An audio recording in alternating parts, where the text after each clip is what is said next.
Seconds. So there is a 3D printed gear inside there. I have a feeling that's what let go, because see, that thing's spinning, and that gear, the drive gear inside, is 3D printed. Hey, this is Bryce and welcome back to my YouTube channel, Jack of Trades. In this video, we're going to do a running video of our RC5 project, which we managed to pull out of our hat at the very last minute. I spent week 3 basically cranking out parts on the 3D printer and cranking out designs and getting those parts printed and machining a bunch of bits and bobs to get the car put together, and what do you know, we have a runner. It's a very, very, very early prototype runner, but it's a runner nonetheless. We took it out yesterday and it lasted about 21 seconds before we burnt up a 3D printed drive gear inside the gearbox. I mistakenly was running that gear because I thought I had a mesh issue, but actually there was something else that was rubbing inside the gearbox. It was the screws on the differential. So the metal gears actually work, and I swapped them out last night. And then today after work, I went out for another run, and it lasted 3.5 minutes. So we saw a significant improvement in runtime. But we hit a big log in the where we were running, and we blew out the rear suspension arm, which is a little bit floppy now. So we actually, it's the mount on the chassis that blew out, as well as the chassis itself cracked. And it's not really where I would have expected the chassis to fail, but it's definitely fixable, so we can get some more test running on it. I was actually expecting the front end to break before the rear end. The acrylic is not a good material for an RC car. It's very brittle. If you look at it wrong, it tends to crack. But it's been a great learning experience for the car, getting it together and kind of working through the issues with the assemblies. So we've got lots of improvements to make on the design, but it's getting there. You know, as it is, it's really fun to drive. So I'm really impressed with how well it handles being a car of its size. And everything on it seems to work okay, with the exception of just the durability. But that will improve over time, we know that. The next step in the project is get this fixed so we can keep running it. Refine some of the designs. What else? Well, basically just start making real parts. We need a real chassis.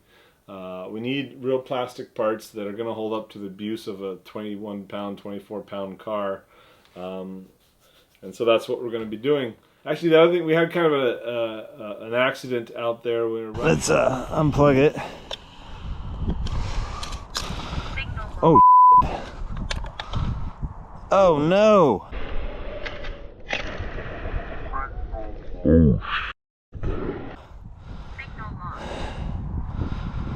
Holy shit, we just fried stuff. We disconnected the battery, and we accidentally had a ground short from the connector on our UBEC to the battery that was still connected via ground to the ESC, and we connected the ground on the UEBC to, it accidentally contacted the positive terminal on that battery, and because we still had the ground connected to the ESC, there was a ground short through the system. It didn't fry the electronics, but it melted the ground wire between the ESC and the receiver to the UBC, because basically that small little ground wire was carrying the full current of the or the full current capacity of the 7500 milliamp hour pack. So it was kind of there's definitely a learning moment there as far as safety with these batteries, especially when you're not even running connectors, you're just running these plugs, and just being sure that, you know, things are disconnected properly. Yeah, so lessons learned, right? We did get to see a little bit of puff of smoke, but fortunately nothing was damaged too bad that we couldn't repair it versus having to buy new electronics. Other than that, though, I mean, it was a great experience running it. I'm really happy with it. I'm looking forward to more of it. One of the things I'd like to highlight that we've done so far on this build is the wing. I really like the wing for some reason. I know it's not much to look at, but it's big and it's kind of a precursor to what we're going to do for the body. I really like the wing buttons. I went with the old diamond style buttons versus the teardrop shaped ones. I think these are more kind of, to me, they're more iconic. There's a lot of mishmash of parts in this car that to me is what I think of when I'm looking at an RC10. Like these shocks. These are HPI Baja shocks originally, but I've captured some design elements from the RC10 shocks that I like the shock colors, and then the non-slotted spring retainers on the bottom here, which are kind of indicative of an older Gold Pan RC10 chassis. This Carpet Racer actually has the non-slotted shock bottoms as well. Ultimately, what I'll be doing on these is I will be machining my own shock bodies and caps, and then I'll be using the pistons and the cartridges integrated with those shock bodies and caps, and I'm going to be going for the RC10 design on the shocks. What else? I definitely need some carbon fiber shock towers. These are pretty flimsy. I'm surprised these didn't break. I would have expected those to break more than anything. Other than that, we're just going to keep running it and keep breaking parts and making real parts to replace them. I do kind of want to get, like, this is our test platform, and I do want to get like a good clean car built up and not run it until it's fully built up and decked out.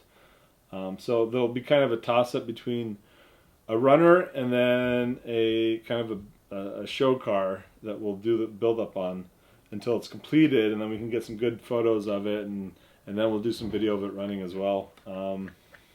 So along the lines, we're going to basically have two cars in the works, one that we're maintaining and one that we're building up as our showpiece. I don't want to get another set of electronics for it because the electronics are expensive, but we'll keep building up that car until it's ready to go, and then we'll swap the electronics over. And what else? Oh, so sorry, I got distracted. The wing. I really like the wing, and it was just kind of something that I thought, oh, I could do that real quick. And so I designed the buck that goes in my vacuum. This is actually too big for my vacuum former. I have a hard time getting a part to come out of it, just because you want the buck to be significantly smaller than your frame for your vacuum former, and this has not very much margin, so it tends to pull the material out from the frame.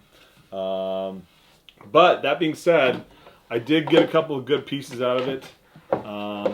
I've got this one up here, and this I haven't spent a lot of time smoothing out, so in the surfaces that I didn't smooth out, you can kind of see the layers of the 3D print, but that could easily be rectified by just sanding and maybe even using some body filler.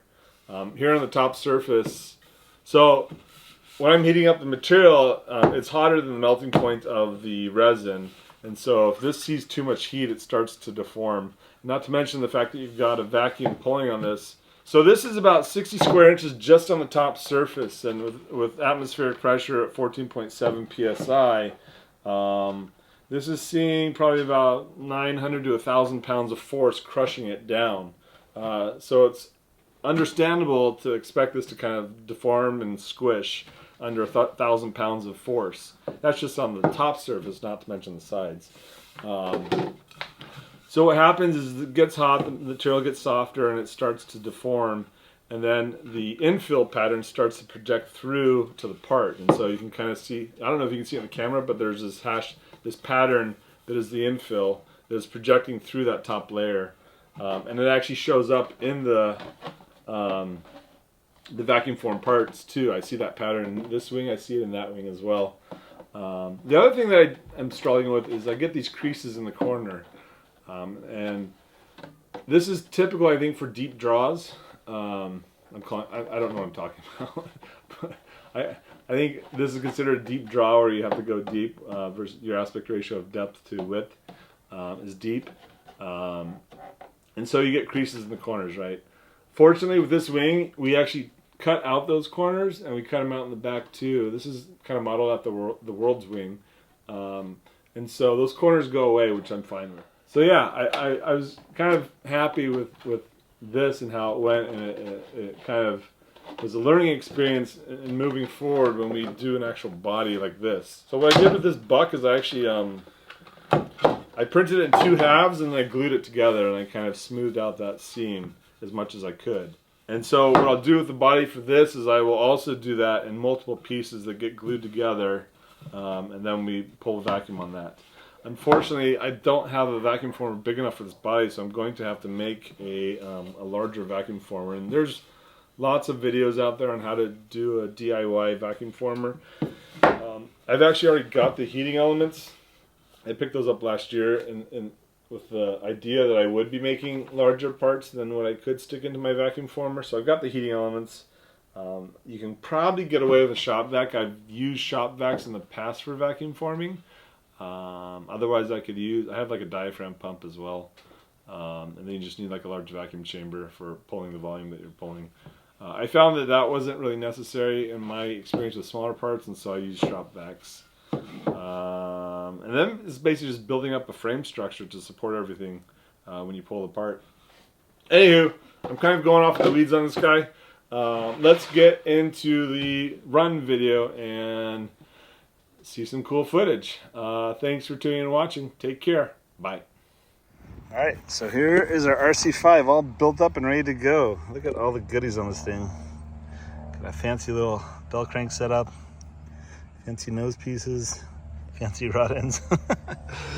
You know, in the assembly process, I kind of found a couple of bugs and worked them out, but I know there's going to be issues with this as is.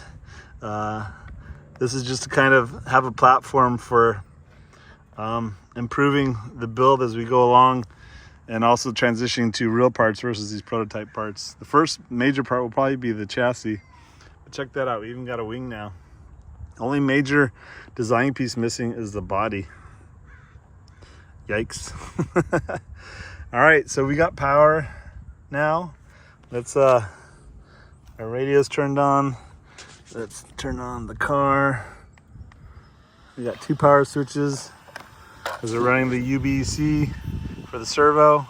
So we got a second pack here for the steering servo, running a Reefs RC Beast 1000. That is it's a fast servo, fast and strong. So this car weighs in at about 21 pounds right now. The final car will probably be heavier because we'll have an aluminum chassis and we'll have machined plastic parts versus 3D printed parts, which are essentially hollow core. So I would guess it'd probably be 23 to 25 pounds when it's done. All right, I think we're good to go. Let's see. Oh yeah, we got power on the motor. Oh, the tires are not glued on, so they might spin in the rims. But let's give it a rip. I don't think I'd like that. Oh yeah, the big brother's kind of throwing rooster tails to the little brother.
broke something.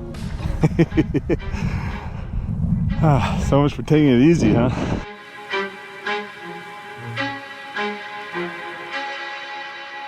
We broke a lower arm. Oh no, we broke the chassis. Through a dog bone. Look at that. So we broke the arm mount and the chassis blew out. Alright, we knew that was gonna happen. Chassis got a nice crack all the way across it. Hey, it's fixable, right? I gotta find that dog bone though. I don't like the idea of losing a dog bone.